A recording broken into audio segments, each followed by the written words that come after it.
Para su defensa tiene la palabra la señora Rodríguez Hernández.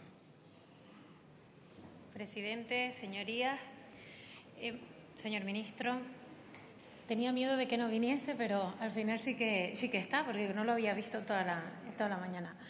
Estamos aquí para hablar de transición energética. Ayer en su ponencia en sede comisión, se habló de transición energética, se habló de energías renovables y se habló de autoconsumo. También se habló de objetivos europeos. Todos sabemos que hay unos objetivos de cara a 2020, de cara a 2030 y de cara a 2050 en cuanto a la reducción de emisiones, a la eficiencia energética y a las energías renovables. España ha firmado también los compromisos en la cumbre de París y en la cumbre de Marrakech. Lo que echamos en falta es la hoja de ruta, cuáles van a ser los objetivos que se ha fijado España, porque todos sabemos que son objetivos que cada país puede fijar libremente, con lo cual queremos saber cuál es esa hoja de ruta. Hablábamos ayer también, señor ministro, del plan de transición energética y lo echábamos en falta, porque mira que todos los ponentes estuvimos hablando y todavía no pudimos sacar cuál va a ser la hoja de ruta en cuanto a planificación energética o en plan de transición energética. Hablábamos también de que, bueno, no se puede hacer una planificación exhaustiva de aquí a 2050 porque hay que dejar hueco a las tecnologías. Por supuesto que sí, pero eso no implica, como también hablamos en el día de ayer, que se empiecen a hacer los deberes, que empecemos a hacer una planificación siempre dejando hueco y cupo al desarrollo de nuevas tecnologías. Todo esto que le acabo de contar, además, viene apoyado por la Directiva Europea del pasado 30 de noviembre, que viene a hablar de más renovables y de menos emisiones de gases de efecto invernadero. La energía para ciudadanos es un asunto de Estado, por lo cual hay que acabar con la improvisación. No la improvisación solo del Gobierno saliente, del entrante y de los que han estado en el pasado, sino la improvisación en políticas de Estado con el único fin de tener un rédito político inmediato.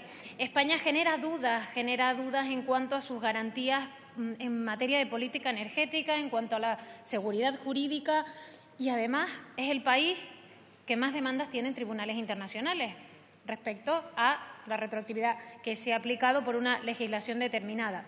Voy a citar las declaraciones de un comisario europeo, del señor Arias Cañete, exministro, además del Partido Popular, en el cual decía que la irreversibilidad del proceso de transición energético es evidente, que se tiene que llevar a cabo con mayor generación de fuentes renovables y con mayor eficiencia energética. Y ahí hablaba de autoconsumo, hablaba del autoconsumidor como el motor de la transición energética, no solo de este país, sino de Europa.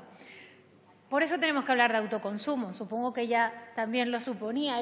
La Comisión Europea nos dice que se tiene que regular con unas condiciones no discriminatorias. Nos dice que el autoconsumidor tiene que estar exento de cargos desproporcionados y también nos insta a remunerar al autoconsumidor a precio de mercado. Yo creo que en eso estaremos de acuerdo. Claro, cuando venimos a España nos damos cuenta que lo que se dice en Bruselas rompe la realidad española, porque en España los gestos que se han tenido es ese Real Decreto 900/2015, que no es que haya intentado castrar a los autoconsumidores, sino que ha intentado que desaparezcan, llegando a prohibir incluso el autoconsumo colectivo y creando ese famoso y conocido llamado impuesto al sol. El impuesto al sol, por otra parte, que usted mismo acordó con nosotros en agosto que se tenía que eliminar. Así que entiendo que como ha sido su propia palabra la que ha firmado ese acuerdo, no tendrá ningún inconveniente en cumplirlo, porque nosotros sí que hemos cumplido ese acuerdo. Estamos esperando a ver si ustedes también lo hacen. El Gobierno, además, estableció una legislación que no solamente no impulsa el autoconsumo, sino que lo limita y, como ya he dicho, acaba siendo la rémora del sistema, la rémora del autoconsumidor. Hay un consenso amplio con todas las fuerzas políticas de la oposición, con lo cual, señor ministro, al final tendremos que elegir si queremos un proceso de diálogo para llegar a una regulación efectiva en materia de autoconsumo toda la Cámara o si, por lo consiguiente, se tendrá que mover desde la oposición. Al final decidirá si quiere dialogar o si no quiere dialogar. El Gobierno, y usted en concreto, cuando habla de autoconsumo habla de élites. ¿Qué élites? Porque los argumentos son inexactos. Hay que decir que el consumidor, el autoconsumidor, contribuye en el sistema como otro consumidor. De hecho, paga esos costes fijos, ese 75% de la factura eléctrica, que claro, luego el señor ministro vendrá y nos dirá que es que todos queremos subir la luz menos ellos, pero lo que está claro es que lo que ha subido de la factura de la luz es ese 70-75% de costes fijos, que han aumentado incluso más de un 30%. Hay que ser eficientes, hay que apostar por el autoconsumo. ¿De qué nos sirve a todos que se detecten patrones de consumo eficiente?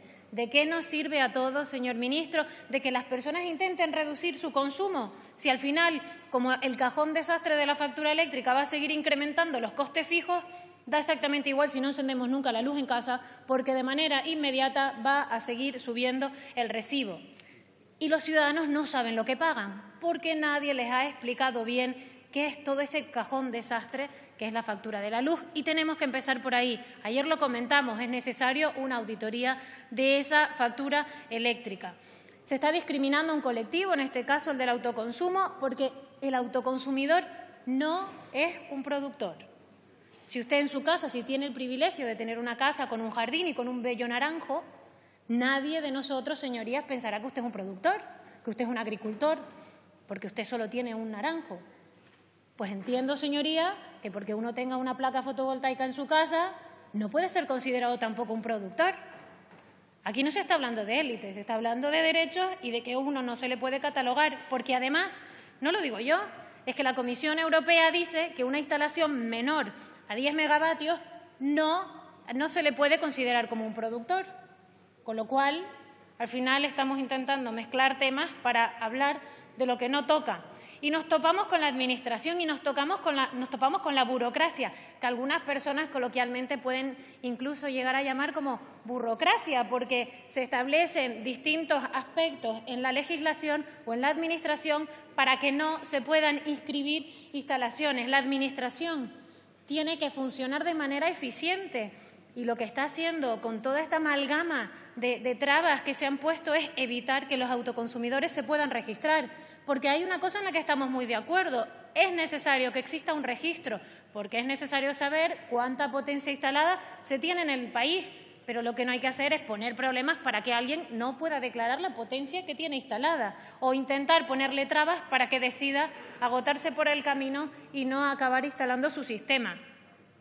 El secretario de Estado de Energía el año pasado hablaba también de que el autoconsumo no es eficiencia. Discrepo. Y desde mi formación discrepamos en absoluto, porque el autoconsumo, al final, lo que viene a hacer es reducir la demanda de energía generada por fuentes convencionales, es decir, que se reducen las emisiones. España, así como Europa, reduce un 2% en emisiones de generación, España sube. Los datos del Gobierno son 2014, España aumenta un 0,5%, 2015, España aumenta un 3,2% en emisiones por generación eléctrica. Señor ministro, a lo mejor sí que hay que considerar que el autoconsumo es una patita más para ir hacia esa transición energética y hacia reducir esas emisiones, porque España va en dirección opuesta a cómo va la Comunidad y la Comisión Europea. Europa dice que el autoconsumo y la eficiencia energética son claves para el proceso de la transición energética. Creo que la mayoría de sus señorías comparten esta opinión también. Entiendo. Lo que yo no entiendo y lo que no entiende Ciudadanos y lo que no entiende mi persona es la cabezonería del Gobierno por intentar poner vallas al campo en este tema. De verdad que no lo entendemos. Todos queremos que bajen los precios de la luz. Todos. De verdad. Y por eso tenemos que trabajar juntos. Y hablando de generación descentralizada, se crea más competencia, con lo cual habrá más agentes en el mercado y con lo cual se podrá competir por un mejor precio. Eso es la ley de mercado. No me lo estoy inventando yo, no se lo está inventando Ciudadanos. Así que esperamos que sí que cumplan ese acuerdo, que se sienten, que hablen, que hablemos de que el impuesto al sol tiene que acabar. También hay un aspecto que nosotros hablamos, que nosotros, Ciudadanos, tiene claro y que el Gobierno español ha desechado, y es la relación o la influencia que puede tener el autoconsumo con los consumidores vulnerables, que estos días se ha hablado mucho de ello. Países como Estados Unidos y como Reino Unido han legislado, han creado programas para favorecer a los consumidores vulnerables a través del autoconsumo. ¿Por qué España desecha esa opción? ¿Por qué España prohíbe ese tipo de generación? ¿Por qué España prohíbe esa convergencia o ese diálogo entre distintas formas de generar? Ciudadanos está seguro de que España puede liderar el proceso de transición energética. No solo tiene que haber voluntad, tenemos que querer hacerlo. Tenemos tecnología suficiente, podemos apostar por más ciudades inteligentes, por redes inteligentes y por algo que al Gobierno parece que le da miedo, y es la descentralización de la generación. Suprimir el impuesto al sol, aprobar ese autoconsumo colectivo que es necesario y, sobre todo, establecer también fuentes de diálogo con comunidades autónomas. Es necesario que se fomente la generación distribuida y para eso, y para no chocar con competencias autonómicas, es necesario que se fomente ese diálogo.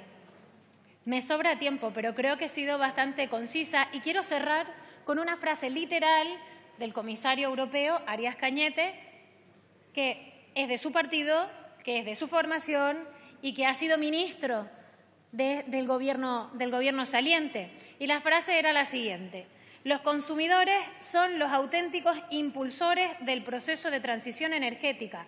Deben tener la capacidad para generar su propia energía y para distribuir sus excedentes a la red. Pues espero que no piensen diferente cuando están en España y cuando viajan a Bruselas, y que hoy, a partir de hoy, sea una realidad que se acabe el impuesto al sol en este país y que comencemos con una hoja de ruta hacia la transición energética. Muchas gracias.